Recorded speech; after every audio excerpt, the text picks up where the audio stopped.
मोर्चों पर एक साथ जूझ रहा है। आज़ादी के बाद जब नया नया भारत अपने पैरों पर खड़ा हो रहा था, तो इस बड़ी चुनौती से निपटने के लिए एक बहुत बड़ा, एक एम्बिशियस प्लान बनाया गया, एक ऐसा सॉल्यूशन जिससे देश का भविष्य ही बदल जाता। उस वक्त के प्रधानमंत्री जवाहरलाल नेहरू ने बांधों को एक नाम दिया, आधुनिक भारत के मंदिर। ये सिर्फ कोई नारा नहीं था, बल्कि ये उस दौर की सोच को दिखाता था। ये बांध तरक्की और आत्मनिर्भरता के एक नए युग का सिंबल थे। और फिर बने हीराकुंड जैसे विशालकाय बांध।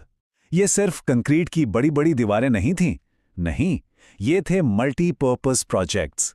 इन्हें ऐसा डिजाइन किया गया था कि ये भारत की कई सारी मुश्किलों को एक साथ सुलझा सकें। ये थे हमारे प्रोग्रेस के निशान। और इन बांधों से उम्मीदें भी बहुत बड़ी थीं। क्या क्या नहीं करने वाले थे ये। खेतों के लिए सिंचाई, घरों और फैक्ट्रियों के लिए बिजली, शहरों के लिए पानी, बाढ़ से बचाव, यहाँ तक कि मछली पालन और नाव चलाने जैसी चीजें भी। मतलब ये प्रोजेक्ट्स भारत की पूरी तस्वीर बदलने का वादा कर रहे थे।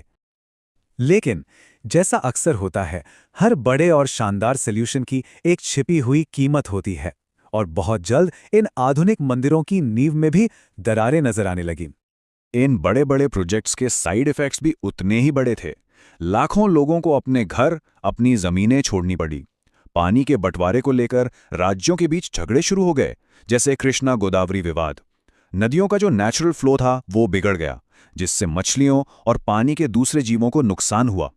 और सबसे बड़ी विडंबना तो ये थी कि जो बांध बाढ़ रोकने के लिए बनाए गए थे, कभी कभी वो खुद ही अपने रिजर्वॉयर्स में जमा हुई मिट्टी की वजह से बाढ़ की वजह बनने लगे।